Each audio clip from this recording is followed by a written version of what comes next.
नमस्कार, जोहार, मैं संजय और आप देख रहे हैं न्यूज झारखंड। चलिए जानते हैं सुबह से लेकर शाम तक की तमाम बड़ी खबरों को।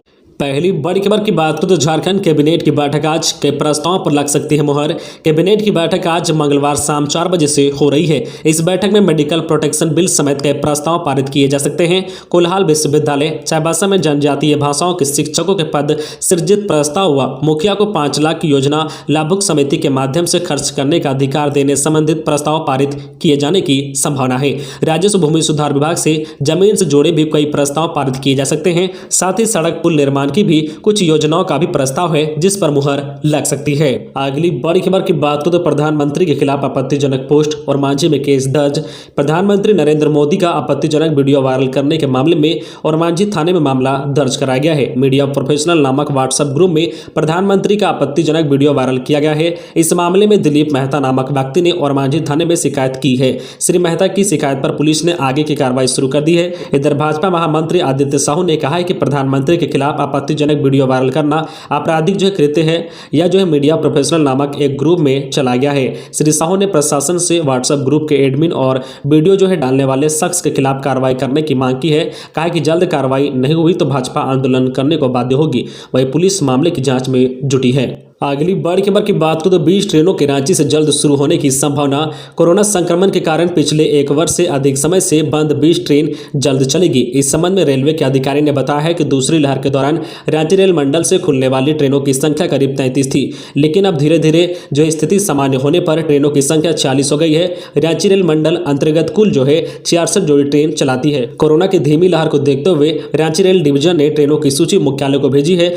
वर्तमान में जो 20 ट्रेन नहीं चल रही है उसमें 20 मेल एक्सप्रेस ट्रेन है जबकि 8 पैसेंजर ट्रेन है। इसमें से कई ट्रेन हटिया और रांची स्टेशन से ही खुलती है। वही कुछ ट्रेन दूसरे रेल डिवीजन से खुलकर रांची डिवीजन होकर गुजरती है। वही पैसेंजर एसोसिएशन ने कोरोना की स्थिति धीरे धीरे सामान्य होने पर ट्रेनों के परिचालन की मांग रेलवे प्रबंधन से की है। अगली बड़ी खबर की बात करें तो जांच की सुविधा। सितंबर में मरीजों को रिम्स में ही मिलेगी सीटी स्कैन की सुविधा। रिम्स में लंबे समय से सीटी स्कैन मशीन की मांग जल्द पूरी होने वाली है। सस्ती दरों पर गरीबों और असहाय रोगियों को जल्द ही सुविधा मिलनी शुरू हो जाएगी। 28 अगस्त को जर्मनी की company advance CT scan machine लेकर रिम्स के लिए रवाना हो सकती है। रिम्स निर्देशक डॉक्टर कामेश्वर प्रसाद ने कहा है कि कंपनी का मेल प्राप्त हुआ है। भरोसा दिलाया गया है कि हर हाल में सितंबर के पहले सप्ताह में सीटी स्कैन मशीन रिम्स पहुंच जाएगी। हालांकि कंपनी के दिए गए समय में ट्रांसपोर्टेशन में वक्त लग सकता है, लेकिन अब रोगियों को जल्द कम शुल्क में बेहतर परिणाम के साथ जांच रिपोर्ट मिलेगी। अगली बड़ी खबर की बात करें तो झारखंड में कोरोना संक्रमण। पिछले 24 घंटे मिले 18 नए कोरोना संक्रमित,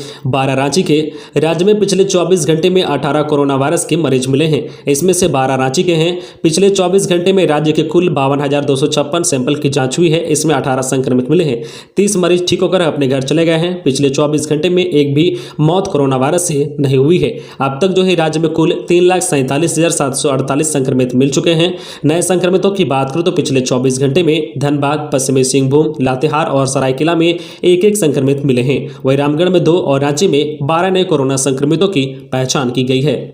अगली बड़ी खबर की बात करें तो आयकर विभाग में विभिन्न पदों पर निकली बहाली। बिना परीक्षा दिए पा सकते हैं नौकरी। आयकर विभाग में विभिन्न पदों पर बहाली निकली है। इसमें खास बात यह है कि बिना परीक्षा दिए ही नौकरी पा सकते हैं। बेरोजगारी कोरोना रो रहे युवाओं के लिए सुनहरा अवसर है। इसके लिए देर ना करें। यह बहाली प्रधान मुख्य आयकर आयुक्त मुंबई से निकाली गई है, जहाँ खेल कोटा से multitasking staff, income tax inspector और टैक्स असिस्टेंट के पदों के लिए आवेदन आमंत्रित किए गए हैं। जो इनमें आवेदन करना चाहते हैं उन्हें आयकर विभाग की वेबसाइट incometaxmumbai.gov.in पर आवेदन करना होगा। इस वेबसाइट पर आवेदक को हर तरह की सूचनाएं उपलब्ध होती रहेगी। इस वेबसाइट पर आपको आवेदन भरने का तरीका तो बताया ही जाएगा, आगे की प्रक्रिया व सूचनाएं भी मिलती रहेगी। यदि आप आयकर विभाग में नौकरी करना चाहते हैं तो तत्काल आवेदन करें। अगली बड़ी खबर की बात करें तो अफगान संकट के बीच झारखंड में ड्राई फ्रूट का निर्यात हुआ बंद, बढ़ी कीमतें। अफगानिस्तान में तालिबान की एंट्री के बाद वहां के बेकाबू हुए हालात का असर झारखंड में भी पड़ रहा है, क्योंकि झारखंड में ड्राई फ्रूट की कीमतों में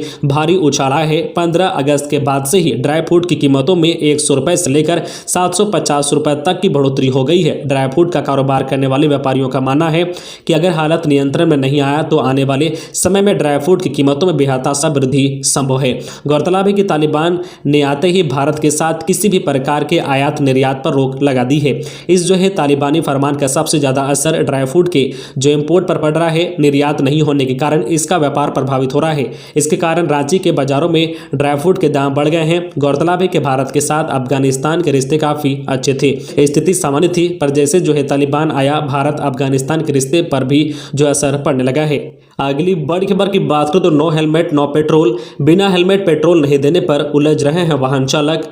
सड़क दुर्घटना में होने वाली मौत के आंकड़ों को कम करने को लेकर धनबाद जिले में चलाए जा रहे no helmet no petrol no seat belt no fuel अभियान को लेकर पेट्रोल पंप संचालकों को काफी परेशानी हो रही है। फ्यूल नहीं देने पर वाहन चालक नोकझोंक से लेकर मारपीट तक उतारू हो जा रहे हैं। सोमवार को जो है कोलफील्ड पेट्रोलियम डीलर एसोसिएशन के महासचिव जो है संजीव राणा, उपाध्यक्ष रितेश सिंह, ब्रजेश राय, सुनीत सिंह व अभिषेक सिंह एसएसपी संजीव कुमार से मिलकर इसकी शिकायत की है। इधर एसएसपी ने एसोसिएशन के पदाधिकारियों से कहा है कि ग्राहकों को समझाएं कि उनकी सुरक्षा के लिए ही यह अभियान है। इसके बावजूद वे नहीं मानते हैं तो किसी प्रकार की जबरदस्ती ना करें, उन्हें फ्यूल दे दें, लेकिन ऐसे लोगों की सूची बनाकर संबंधित थाना को दें। ऐसे लोगों से पुलिस अपने स्तर पर निपटेगी। संबंधित थाना प्रतिदिन पेट्रोल पंप पर लगे सीसीटीवी फुटेज से वाहन नंबर के आधार पर कार्रवाई करेगी। अगली बड़ी खबर की बात करें तो झारखंड में 3 IAS का तबादला। पारा शिक्षक के लिए नियमावली बनाने वाली कमेटी की अध्यक्षता कर रहे शैलेश कुमार चौरसिया को परिवहन आयुक्त बनाया गया।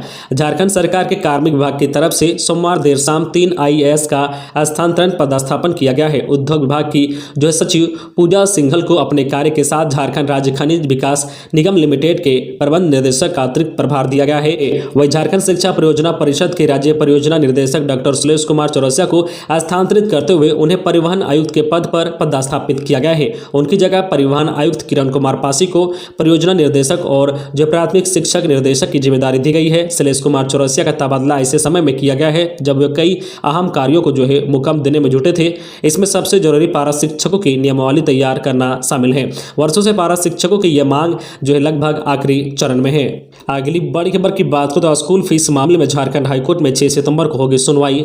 स्कूल फीस के मामले में दाखिल याचिका पर झारखंड हाईकोर्ट के जस्टिस राजेश शंकर की अदालत में सुनवाई हुई। इस दौरान अदालत ने उस मामले में सुनवाई के लिए 6 सितंबर की तिथि निर्धारित की है। झारखंड NADED प्राइवेट स्कूल की ओर से राज्य सरकार के उस आदेश को चुनौती दी गई थी जिसमें सिर्फ ट्यूशन फीस लेने की बात कही गई है। सुनवाई के दौरान प्रार्थी की ओर से यह भी कहा गया है कि इस मामले में सुप्रीम कोर्ट ने भी आदेश दिया है। ऐसे में राज्य सरकार को अपना रुख स्पष्ट करना चाहिए। अगली बड़ी खबर की बात करें तो कार्रवाई में उदासीनता। 4 साल में मनरेगा योजनाओं में 52 करोड़ का घोटाला, केंद्र का निर्देश पूरी राशि वसूले।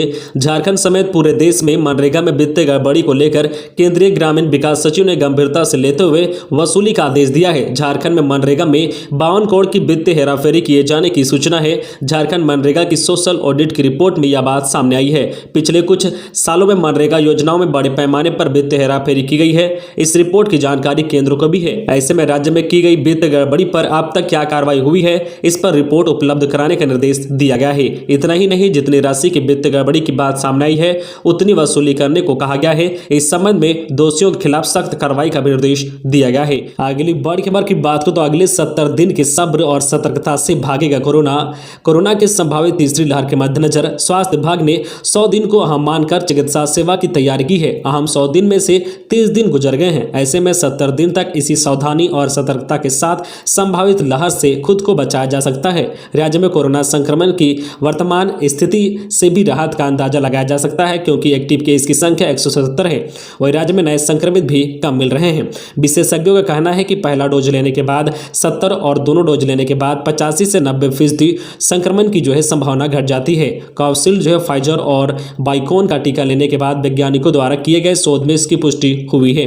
तो ये थी आज की झारखंड की टॉप बड़ी खबरें। इसी तरह झारखंड की हर छोटी बड़ी खबर देखने के लिए आप हमारे चैनल न्यूज झारखंड चैनल को सब्सक्राइब करके बेल आइकन प्रेस कर दीजिए, जिससे आपको झारखंड की हर छोटी बड़ी खबर का अपडेट आप तक पहुंचता रहे। तो आज के लिए बस इतना ही, हमें दीजिए इजाजत, फिर मिलते हैं नेक्स्ट न्यूज में।